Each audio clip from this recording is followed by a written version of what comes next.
गांधी की जयंती मना रहे हैं। हमने हमेशा जोशी साहब का सम्मान दिवस जो है 25 सितंबर को मनाया। इस बार 27 इस वजह से है कि 25 को जुमा है और मेवात में मना है। और मुसलमान के लिए जुमे का दिन बहुत महत्वपूर्ण होता है। हमारे पार्टी के वहां के जो साथी को आकर के अपने श्रद्धासुमन अर्पित कर सके। मेवात हमेशा हमारी पार्टी का बहुत बड़ा समर्थक रहा है। मेवात की सारी सीटें हम जीतते भी रहे। पिछले 2 चुनाव से ठीक है कि मेवात में कांग्रेस मजबूत रही, लेकिन उसका कारण ये नहीं था कि कोई कांग्रेस बहुत मजबूत थी। हमारे अपनी पार्टी की जो आपसी फूट थी, जो पार्टी की 2 पार्टियां बनी, उसकी वजह से लोगों की मजबूरी हो गई थी। अब फिर से मेवात जो है उसी तरह से खड़ा हो रहा है। और मेवात अकेला नहीं, पूरा प्रदेश खड़ा हो रहा है। आने वाले समय में इस तरह के आज हालात हैं कि इंडियन नेशनल लोकदल पार्टी अपने बलबूते पर सरकार बनाएगी। मैं आज ये 23वां हमारा आज विधानसभा क्षेत्र है। 22 पहले पूरे हो गए, अब 23वां हो गए। लोगों का जो उत्साह है, जो कार्यकर्ता में जोश है, जिस तरह से नए चेहरे अब पार्टी में शामिल हो रहे हैं, उससे मान के चलो लोगों का विश्वास हमारी पार्टी की तरफ बढ़ता जा रहा है। कांग्रेस और बीजेपी से लोग परेशान हो गए। आज करनाल के इस कार्यकर्ता की बैठक में आपने देखा है कि किस उत्साह के साथ कितनी बड़ी संख्या में कार्यकर्ता आया हुआ था। सर हांसी के अंदर जो पुलिस ने जिस तरीके से जो लड़का कुंडू हिसार में मारा गया था, जीवन कुंडू, जिस बर्बरता के साथ उसको मारा है, सरकार की जिम्मेवारी तो ये बनती थी कि जिन लोगों ने उसकी हत्या करी उनको तुरंत गिरफ्तार करते हैं। एसपी है, डीआईजी, आईजी है वहां पे, वो उनसे बात करके उनको विश्वास देते कि हमारी जिम्मेवारी है, हम उनको पकड़ेंगे, जल्दी पकड़ेंगे। ये ठीक है कि कोई मार के भाग जाता है, छुप जाता है कहीं, लेकिन आजकल बहुत सोर्स है। आजकल बहुत सारे ऐसे सबूत मिल जाते हैं कि आदमी कहाँ छुपा हुआ है, मिनटों मिनट पकड़ा जाता है। पुलिस ने बजाय उनसे बात करने की लोगों को उकसाने का काम किया। लोग तो मुख्यमंत्री से मांग करने जा रहे थे झांसी के अंदर कि आप उन कातिलों को पकड़ाओ। मुख्यमंत्री 14 तारीख की रात को आ गया था। मुख्यमंत्री को इस बात का पता था कि लोग 15 तारीख को आएंगे और बड़ी संख्या में आएंगे, तो मुख्यमंत्री ने 14 की रात को कमेटी को बुला के बात क्यों नहीं करी? अगर आगे बातचीत के जरिए इस मामले को निपटाने की कोशिश होगी तो पहले क्यों नहीं बातचीत करी? पहले उनसे बातचीत करनी चाहिए थी, उनकी बात को सुनना चाहिए था, उन्हें आश्वासन देना चाहिए था। अगर वो पुलिस के एसपी से संतुष्ट नहीं थे तो किसी दूसरे जिले के एसपी को इसकी इंक्वायरी सौंप देनी चाहिए थी, एसआईटी का गठन कर देना चाहिए था। लोग कोई ये थोड़ा ही कह रहे थे कि हम कोई मुख्यमंत्री से जाकर के सीधा टकराव बोल लेंगे, वो अपनी बात कहने जा रहे। लेकिन अब तो सरकार नाम की चीज नहीं है, अधिकारी अपनी मनमर्जी करते हैं।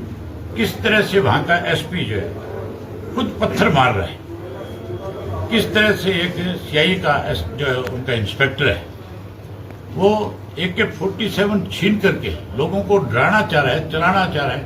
अगर वो ले लेता, चला देता, अगर वहां 2, 4, 5 और मर जाते उसका कौन जिम्मेवार था?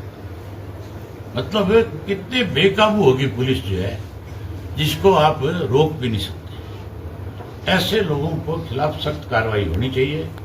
जिन लोगों को लाठियां लगी है, चोटें लगी है, उनके मेडिकल हों, और जो 307 के पर्चे उनके ऊपर दर्ज किए गए वो सरकार को वापस लेने चाहिए। जिन लोगों ने उकसाया है उन लोगों के खिलाफ कार्रवाई हो। एसपी जैसे व्यक्ति को तुरंत वहां से हटाना चाहिए, उसके खिलाफ एक्शन लेना चाहिए जो पत्थर लेकर के पब्लिक को मारने का काम करे। ये काम एसपी का नहीं है। एसपी का काम कंट्रोल करना है।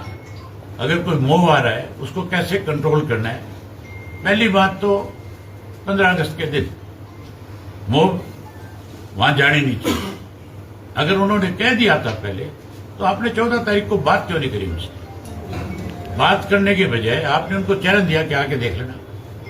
तो लोगों को अगर इस तरह से पुलिस चैलेंज करेगी, सरकार चैलेंज करेगी, तो लोग कितने दिन सरकार की दबिश को सहन करेगी? काफी जो नेता थे किसान गलत है, उनसे बात करनी चाहिए थी। उनको बुला फुसला करके ये कह करके कि तुम यहां बैठ जाओ, हम आपसे बात करेंगे। और जब वो बैठ गए शांति तरीके से सारे लोग, तब तो उनके ऊपर बैठे पे अत्याचार किया, लाठीचार्ज किया, राघवेंद्र जी डंडे के जोर से दबा के।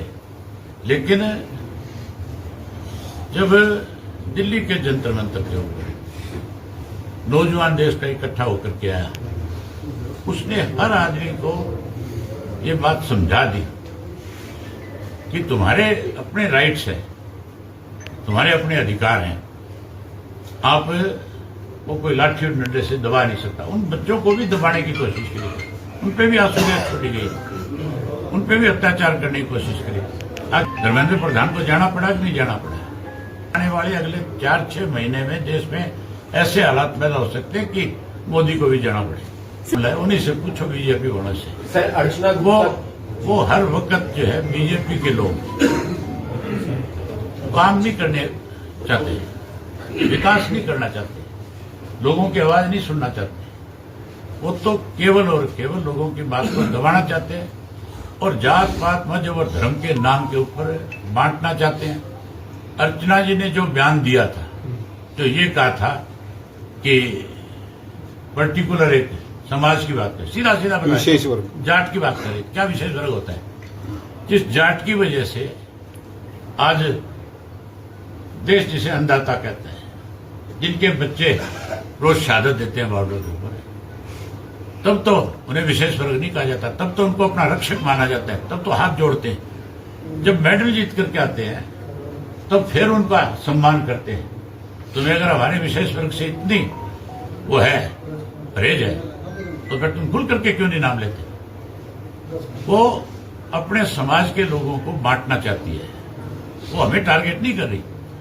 वो कहीं ना कहीं वैश्य समाज के लोग, जिनका जाटों के साथ बहुत बड़ा संबंध है, तो हमारा 36 बिरादरी के साथ संबंध, गांव के अंदर जहां जाट मेजोरिटी में, वहां आप जाओ उस गांव में और पूछो किसी से भी कि इन जाटों ने कभी तुम्हारे साथ कोई ज्यादती करी है?